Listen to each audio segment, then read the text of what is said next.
एकनाथ शिंदे काय बोलतात त्याच्यावरही जाऊ नका. उद्धव ठाकरेंच्या काळामध्ये त्यांच्यासमोर सगळ्यात मोठं आव्हान होतं महाराष्ट्राचं आरोग्य आणि महाराष्ट्रातील जनतेचे जीव वाचवणं. एकनाथ शिंदेंचे सुद्धा जीव वाचले कोविड काळात, ते सुद्धा उद्धव ठाकरेंमुळेच. सगळ्यात मोठं आव्हान होतं माणसांचे प्राण वाचवणं त्या काळामध्ये. असं आव्हान कोणत्या मुख्यमंत्र्यासमोर नव्हतं.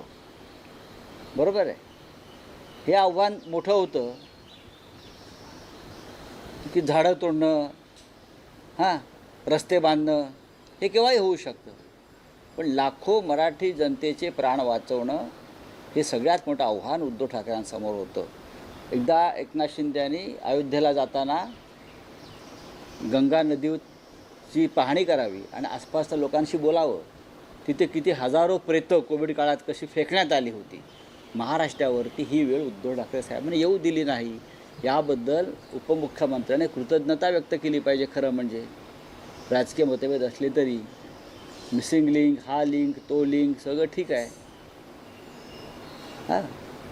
पण हे किती मोठं काम त्यांनी केलं आणि ते काम घरूनच बसून करायचं होतं. लोकांना घराबाहेर पडून न देणं हे मोठं आव्हान होतं त्या काळामध्ये जगभरात. आणि महाराष्ट्रानं ते आव्हान पेललं. जर मुख्यमंत्रीच बाहेर पडले असते तर जनता बाहेर पडली असते आणि माणसांचे बळी गेले असते. हे यांना कळतं का? नाही कळत त्यांना हे, म्हणून ते असं बोलतात.